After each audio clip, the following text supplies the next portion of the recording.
Continuamos con este estudio de los Hechos de los Apóstoles.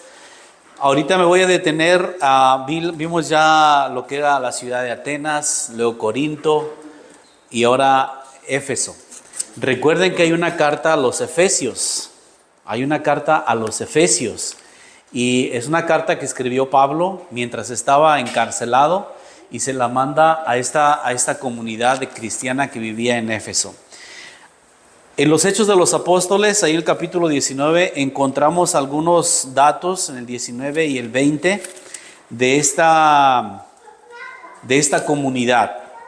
Leemos esta primera parte y ahorita les muestro algunas imágenes que nos pueden ayudar a darnos una idea de lo que era esta ciudad. En el capítulo 19, versículo 1 dice: Mientras Apolo estaba en Corinto, Pablo atravesó las regiones superiores hasta llegar a Éfeso, donde encontró algunos discípulos. Les preguntó: ¿recibieron el Espíritu Santo cuando creyeron? Ellos respondieron: ni siquiera hemos oído decir que existía el Espíritu Santo. Él replicó: entonces, ¿en qué bautismo fueron bautizados? Ellos respondieron: en el bautismo de Juan. Pablo les dijo: Juan bautizó a la gente con un bautismo de conversión para que creyeran en aquel que venía después de él, es decir, en Jesús. Después de escuchar esto, fueron bautizados en el nombre del Señor Jesús. Y cuando Pablo les impuso las manos, vino el Espíritu Santo sobre ellos, de manera que hablaban en lenguas y profetizaban. Eran en total unos 12 hombres. Entonces, algo interesante aquí es esto, que miren, aquí está un mapa un poco más amplio del que les había presentado. Acá está Italia, aquí está, Macedonia, todo lo que es pues Europa, Grecia. Son nombres o están ubicados conforme en aquel tiempo.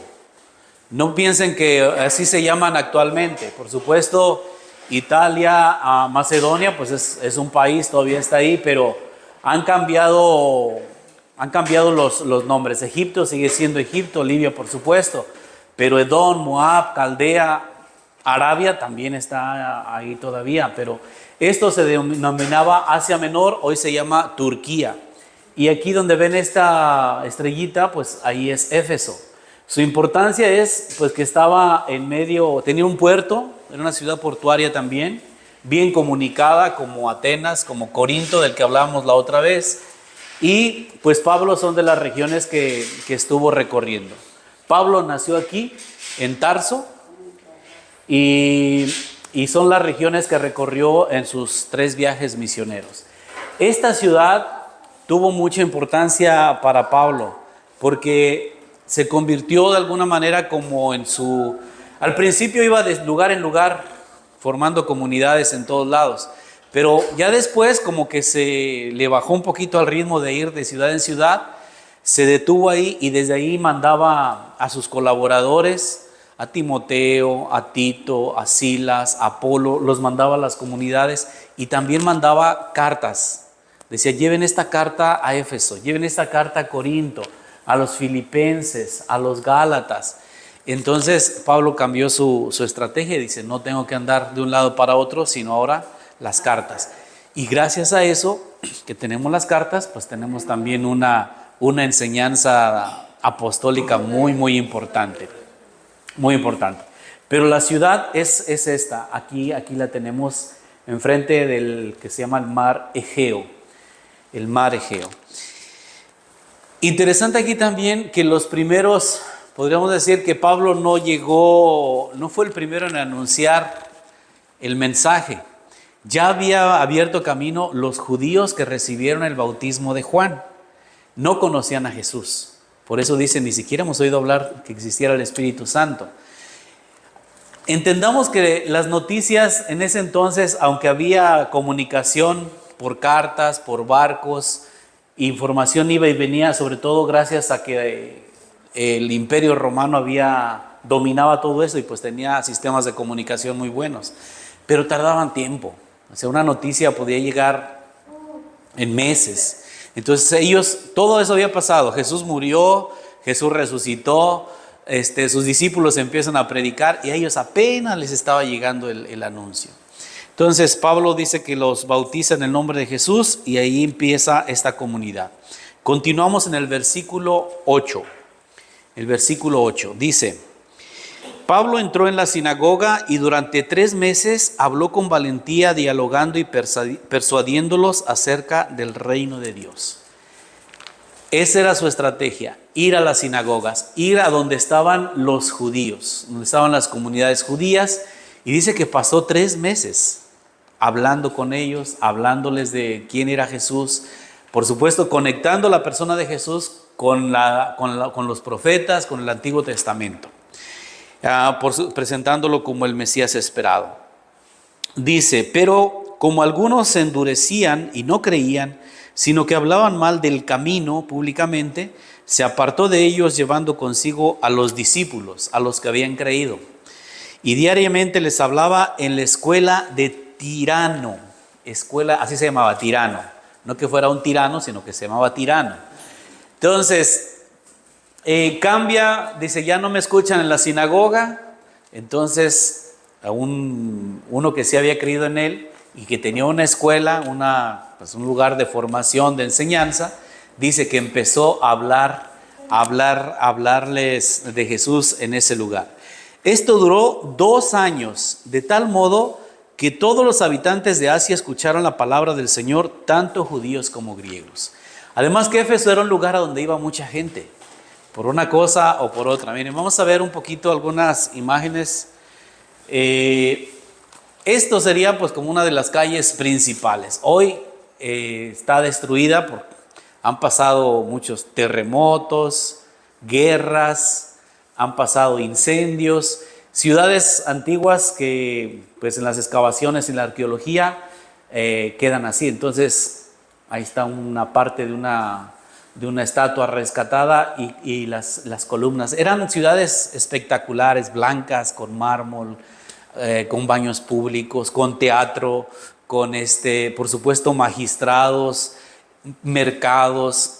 Tenían todo estos lugares. Hoy se pueden visitar, por supuesto, son lugares turísticos que nos conectan con esto que ya les platiqué, donde estaban ya un grupo de discípulos de Juan Bautista, que también ahí trabajó mucho Áquila y Priscila, que eran esposos, y luego Pablo y Apolo. Seguimos con esta lectura. Pablo deja la sinagoga y pasa a la escuela de Tirano enseñando acerca de Jesús. Dice: Dios obraba milagros extraordinarios por medio de Pablo, de forma que bastaba aplicar a los enfermos. Esto es interesante, fíjense. Bastaba aplicar a los enfermos los sudarios y delantales que había usado para que se alejaran de ellos las enfermedades y salieran los espíritus malos. Los milagros de Pablo.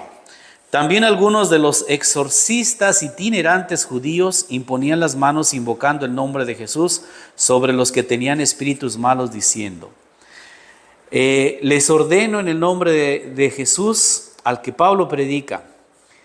Quienes hacían esto eran 7 hijos de un judío sumo sacerdote llamado Esceva. Pero el espíritu malo les respondió: a Jesús lo conozco y sé quién es Pablo, pero ¿quiénes son ustedes? Entonces se les echó encima el hombre que tenía el espíritu malo, los dominó y pudo más que todos, de modo que huyeron desnudos y malheridos de aquella casa. Se enteraron de esto todos los judíos y griegos que vivían en Éfeso. Un temor se apoderó de todos ellos y fue glorificado el nombre del Señor Jesús. ¿Quiénes eran estos itinerantes?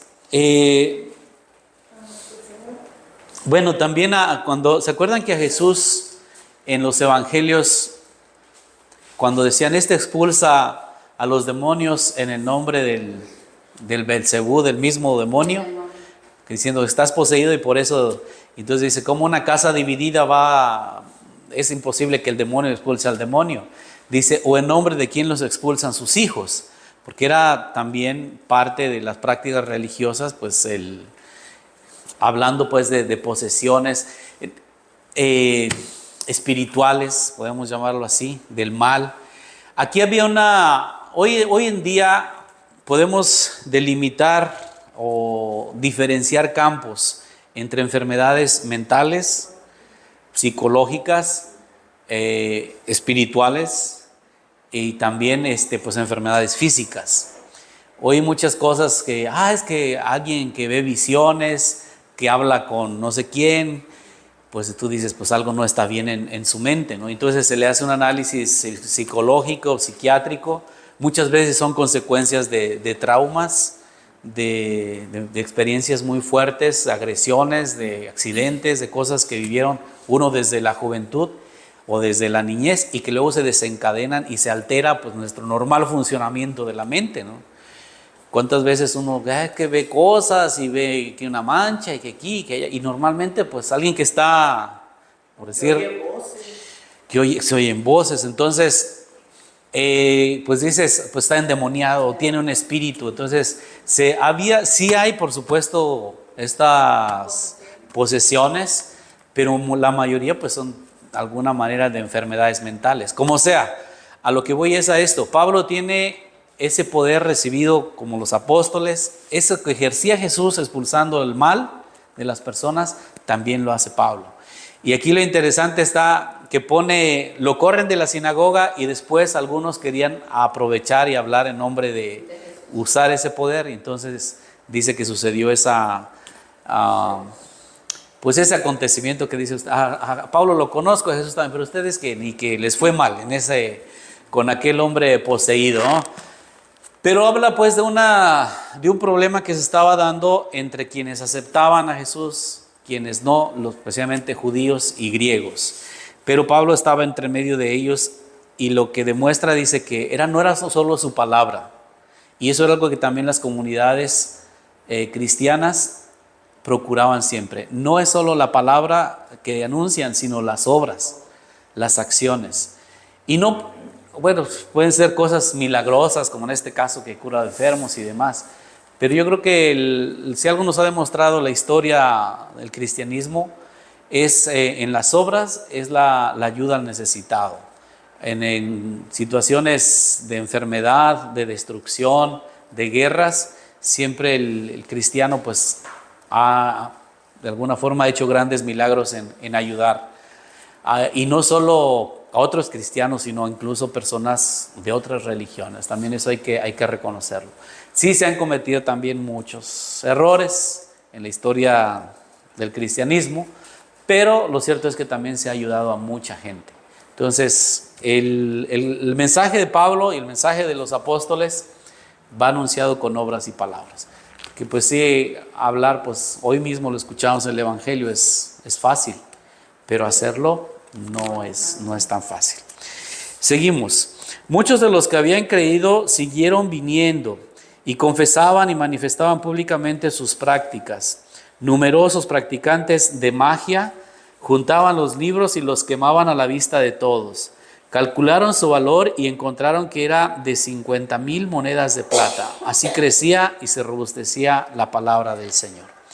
Esto fue un problema, Y ahorita esto que presentan aquí de los practicantes de magia, pues eran libros que tenían asociados a las religiones, a la religión griega, que hoy, podríamos decir, para mí todo libro tiene un valor, y esto de quemar libros se ha hecho en muchos momentos de la historia, todavía hoy en día. La Inquisición, Santa Inquisición, quemaba libros.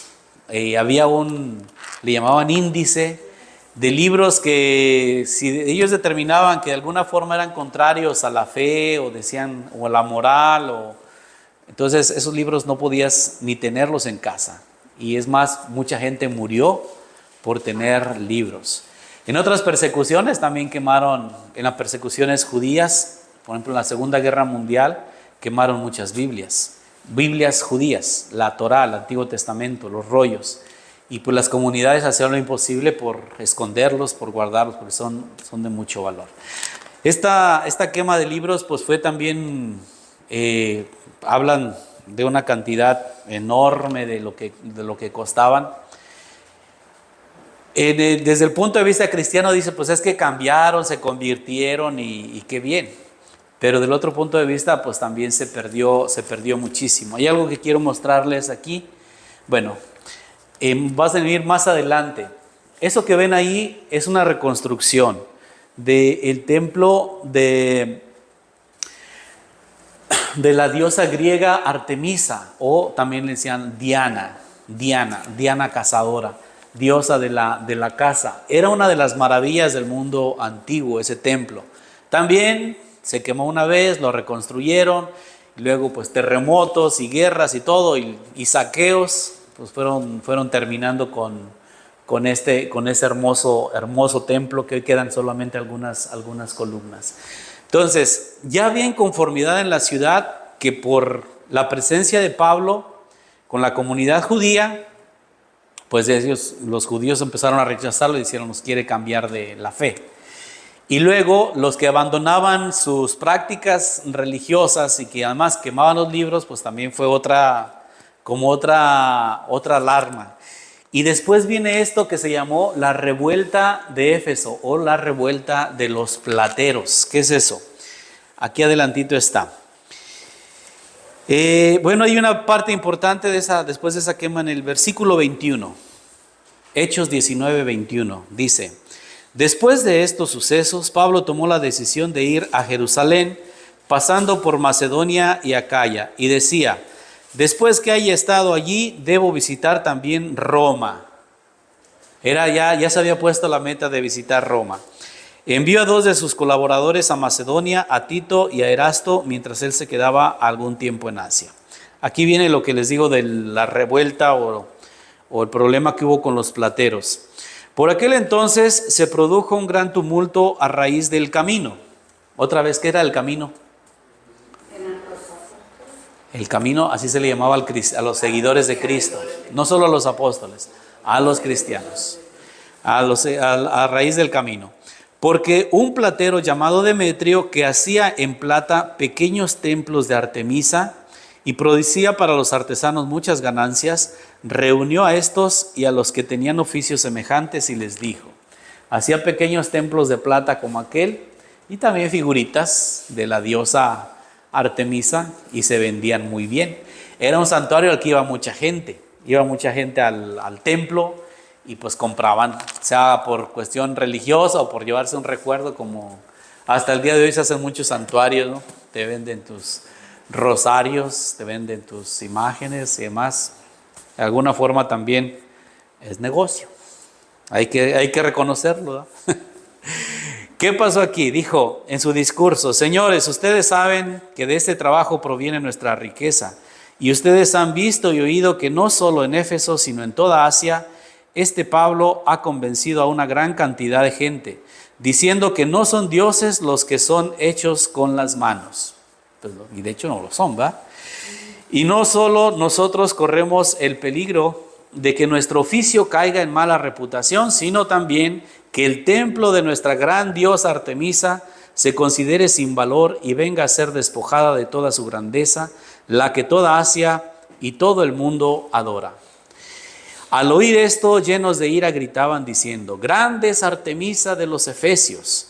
La ciudad se llenó de confusión, se precipitaron todos juntos hacia el teatro y arrastraron consigo a Gayo y a Aristarco, que eran macedonios, compañeros de viaje de Pablo.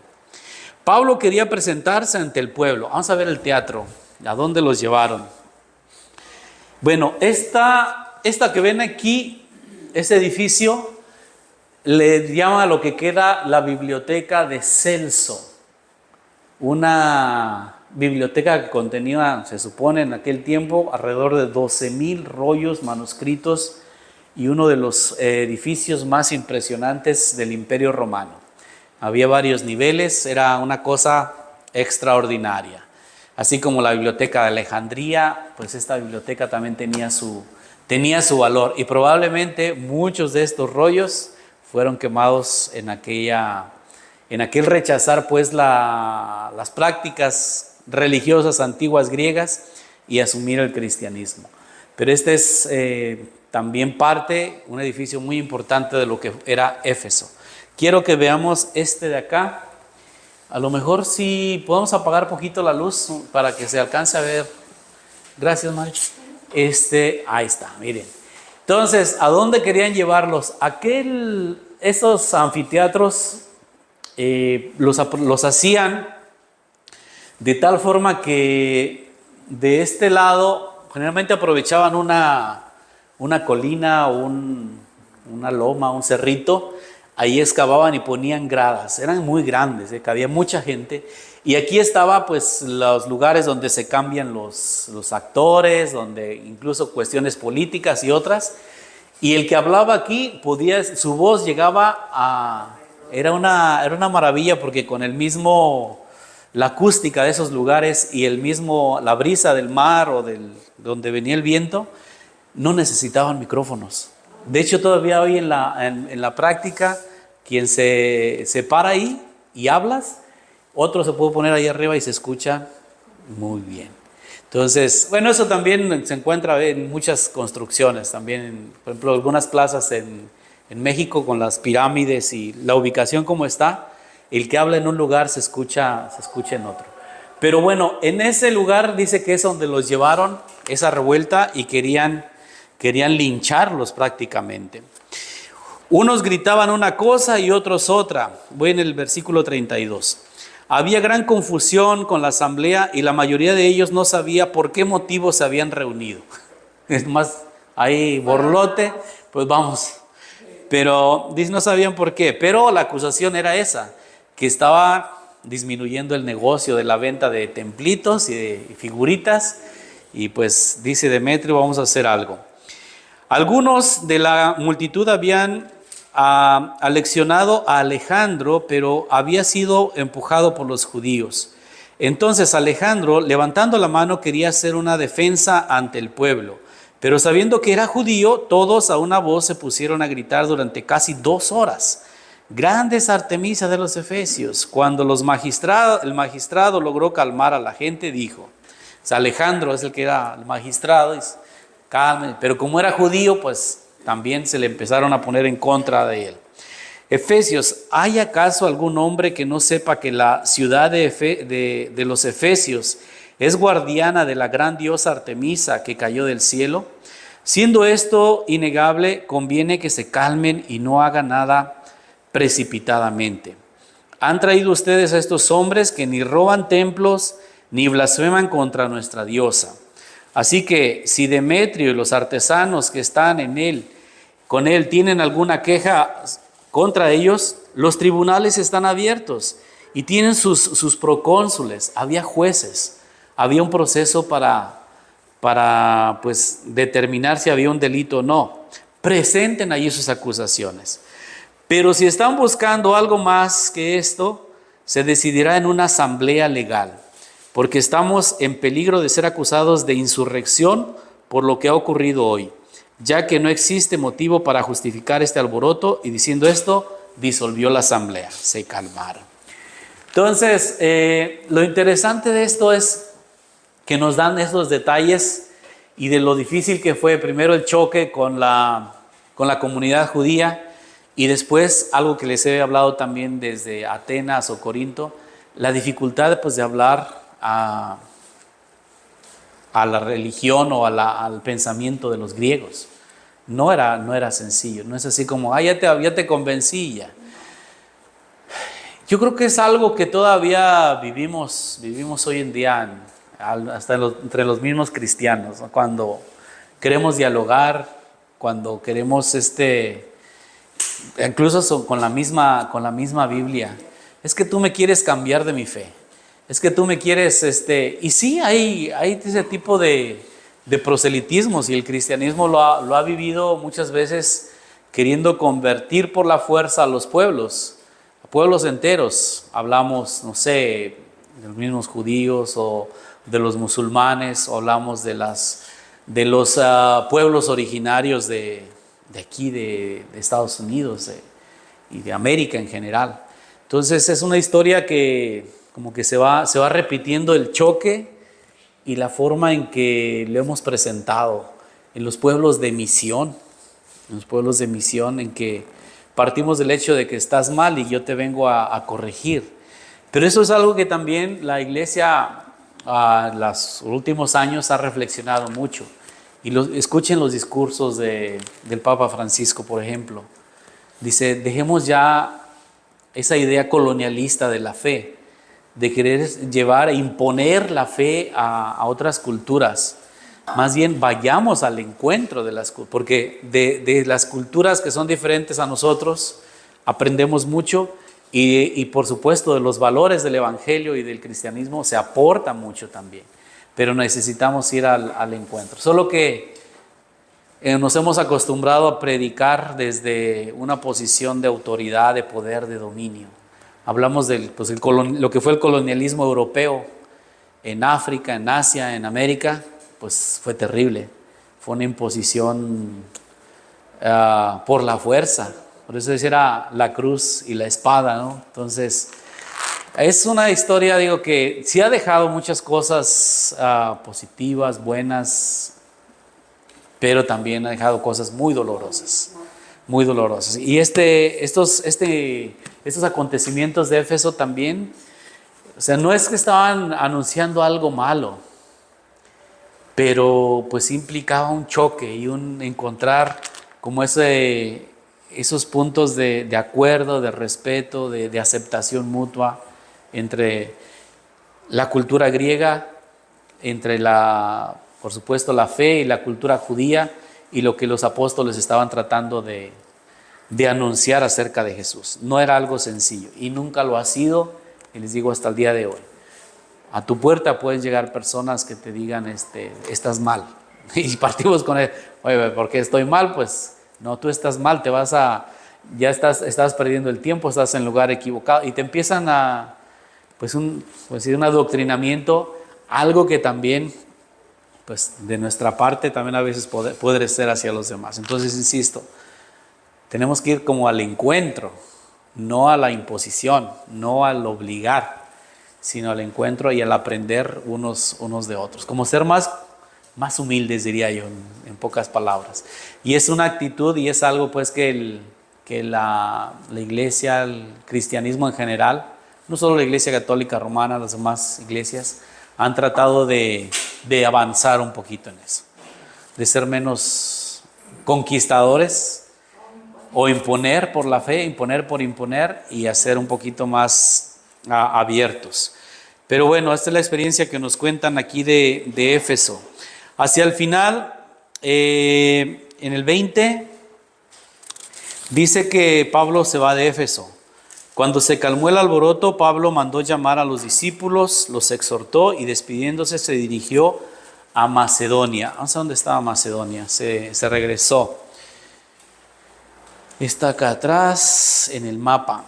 Entonces dice que desde aquí se regresó a Macedonia a visitar otra vez las ciudades y después de ahí va a hacer un viaje nuevamente, pero ya no va a entrar en Éfeso porque seguían los problemas y Pablo se fue un poquito más al sur, se llama Mileto, y ahí llama a los responsables de la comunidad, a los ancianos, se reúne con ellos y de ahí hace el viaje hasta Jerusalén. Con eso cierra el tercer viaje. Capítulo 20. Ahí vamos, ya casi terminamos.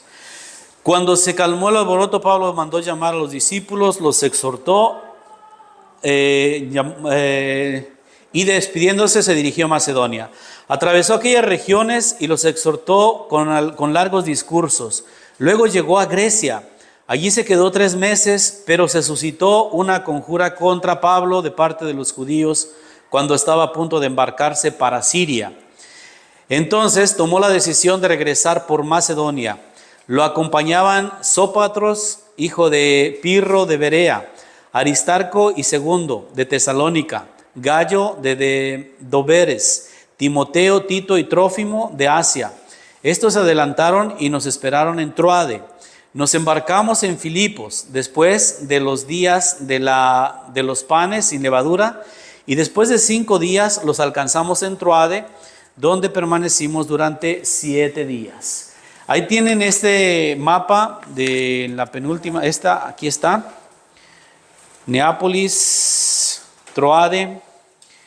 Están estos lugares donde Hay una que está en la mitad en la Biblia. Me cuesta un poquito más trabajo buscarlos, pero sí están por ahí. Pero vamos adelante. En Troade, Pablo devuelve la vida a Eutico. Esta es también una cuestión interesante. Es un detalle que pasó. Y que por qué no debemos alargarnos en las homilías, dicen. En Troade dice, el primer día después del sábado, o sea, ¿cuándo es el primer día después del sábado? El domingo. El domingo empezó a ser ya el día del Señor, el día de la resurrección. Recordemos, el sábado es importante para los judíos, es el día de descanso, el sábado, pero por mucho tiempo también lo fue para los cristianos, pero cambió al domingo porque fue el día en que resucitó Jesús, el primer día de la semana. Dice que ese día nos reunimos para la fracción del pan. Pablo les hablaba, pues había pensado partir al día siguiente, pero alargó demasiado su discurso hasta la medianoche. Había muchas lámparas en la habitación superior donde estábamos reunidos. Había pues, era de 2 pisos o más la casa, ¿no? Dice, en la ventana se hallaba sentado un joven llamado Eutico, el cual se quedó profundamente dormido. Como Pablo extendió su discurso, el muchacho, vencido por el sueño, se cayó desde el 3er piso y cuando lo levantaron estaba muerto. Entonces Pablo bajó, se recostó sobre él y abrazándolo dijo, no se angustien porque su alma está en él. Luego subió, partió el pan y comieron, conversando largamente hasta el amanecer. Y entonces se marchó. Se llevaron vivo al muchacho y quedaron muy consolados. Algo interesante que nos da datos. Primero, se fijan aquí que empieza a decir, el primer día después del sábado nos reunimos para la fracción del pan.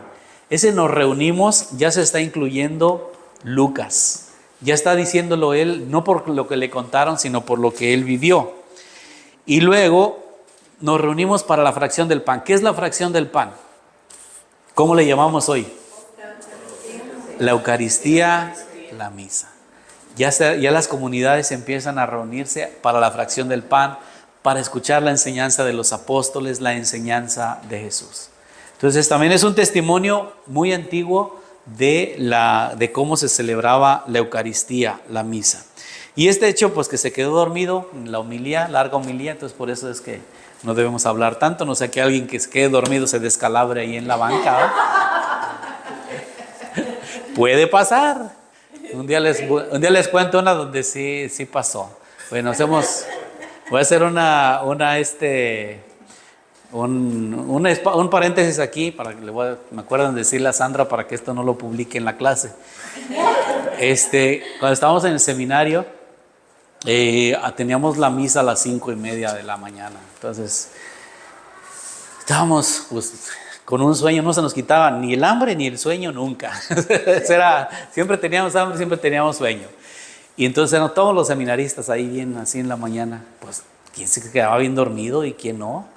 Pues uno estaba dormido una vez y estaba así y que se va y que se va y que se va y que se va y pum, cayó enfrente y nomás pues la banca hizo un ruidazo y se quedó así como desmayado y todos, ay, se quedó desmayado, inventes. Y ya que entre 3, 4 lo sacan para que le dé el aire, ya lo sacamos acá afuera de la capilla y dice, no se apuren, estoy bien.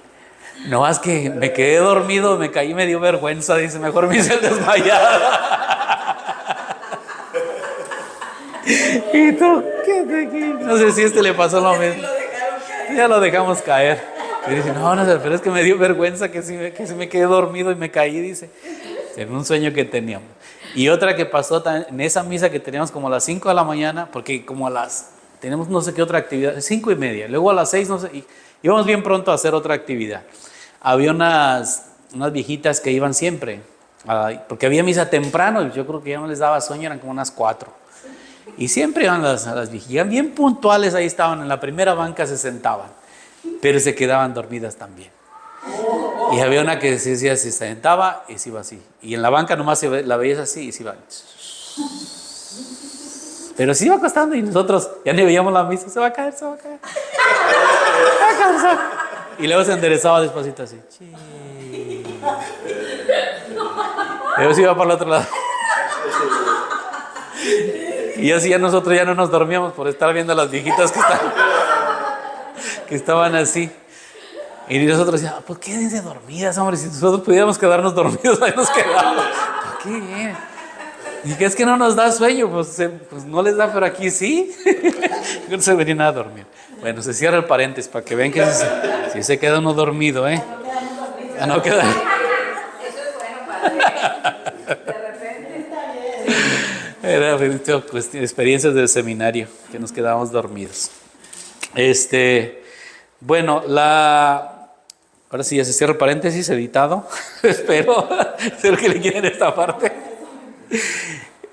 Bueno, la experiencia de Pablo, les digo, va al viaje a Mileto. Ahí con esto vamos a cerrar en el versículo 13 del capítulo 20, donde dice: nosotros nos adelantamos a tomar el barco y navegamos hacia Aso, donde íbamos a recoger a Pablo, porque así lo había decidido él, ya que querían ir por tierra. Cuando nos encontró en Aso, lo recibimos a bordo y nos fuimos hacia Mitilene. Al día siguiente nos embarcamos y llegamos a la altura de Quío. Al otro día atracamos en Samos y después llegamos a Mileto. Iban de pueblo en pueblo. Agarraron un barco guajolotero de esos que te llevan de pueblo en pueblo. En Mileto. Es famoso Mileto porque de ahí era Tales de Mileto, aquel famoso matemático era de ahí. Pablo había decidido navegar pasando de largo Éfeso para no entretenerse en Asia. Quería darse prisa para ver si podía estar el día de Pentecostés en Jerusalén. Quería ir a la fiesta. Y ahí da un discurso a los ancianos. Algo bien bonito aquí también. A los ancianos son los presbíteros, los encargados de la comunidad. Es que Pablo sabe que se está viendo más amenazas hacia su persona, hacia él, de parte de los judíos, de parte de los griegos y de parte de los romanos. Ya era como un personaje, un líder que estaba prendiendo luces rojas para estas autoridades. Y Pablo se despide de ellos diciendo: ya no me volverán a ver. Dice: ya no voy a volver. Y les da mucha tristeza y lloran, los abraza y así se despide de ellos. Y de hecho, pues regresa, se viene a Cesarea, Jerusalén, y ya no va a regresar porque ahí lo van a encarcelar. Va a pasar todavía por algunas comunidades, pero encadenado. Entonces, esa es la historia con esta comunidad de Éfeso. Una ciudad de mucha cultura, de mucha religión, de mucho comercio, de mucha gente. Y una de las cartas también más bonitas, la carta a los Efesios, es una de las cartas también muy bonitas que ojalá la conozcamos. Igual, como les decía en la otra clase. Así cuando lean, que digan carta a los Efesios, pues acuérdense que hay una ciudad que se llama Éfeso y que era una ciudad donde estaba el templo de Artemisa, donde tuvo estos problemas Pablo y donde por eso, entendiendo esas dificultades que ellos tenían en el rechazo, en las divisiones, en enfrentar la religión griega y judía, en encontrar su propia identidad como cristianos, pues la carta a los Efesios, entonces podemos entenderla un poquito más, ¿sí? Entonces todo va conectado. Hechos de los Apóstoles, cartas de Pablo, y en este recorrido de estos lugares. Ahí están esas ciudades ahí, unas ya en ruinas, destruidas. Otras hicieron ciudades modernas, o sea, ya son, sigue ahí presente el cristianismo, pero han pasado muchas cosas de ese tiempo hasta ahora. Las invasiones, por supuesto, musulmanas, turcas, cristianas, de todo ha pasado. Actualmente son ciudades más musulmanas, más pertenecen a Turquía. También pasaron ahí lo vieron esta mañana, después las divisiones de la iglesia de Oriente y la iglesia de Occidente, Roma y Constantinopla. Acá todas estas ciudades y estas de acá, pues hubo ahí una gran división, pero eso es otra historia. Muy bien, pues vamos a continuar. Voy a detenerme en la próxima clase a ver Pablo en la cárcel, lo que pasó en Cesarea, lo que lo que sufrió para llegar a Roma, pero todo lo que... Porque hay unas cartas que se llaman cartas de la cautividad, cartas que escribió cuando estaba encarcelado. ¿Por qué lo encarcelaron? ¿En qué condiciones estaba? Y cómo le afectó a él también humanamente. Esas cartas que escribe, pues las escribe con un sentimiento muy especial por estar en peligro de muerte, por estar encarcelado. Son cartas muy bonitas también, muy personales, que vale la pena conocerlas. Pero vamos a ver esa parte de la prisión de San Pablo. ¿De acuerdo? Aquí le dejamos. Muchas gracias. Vamos a continuar.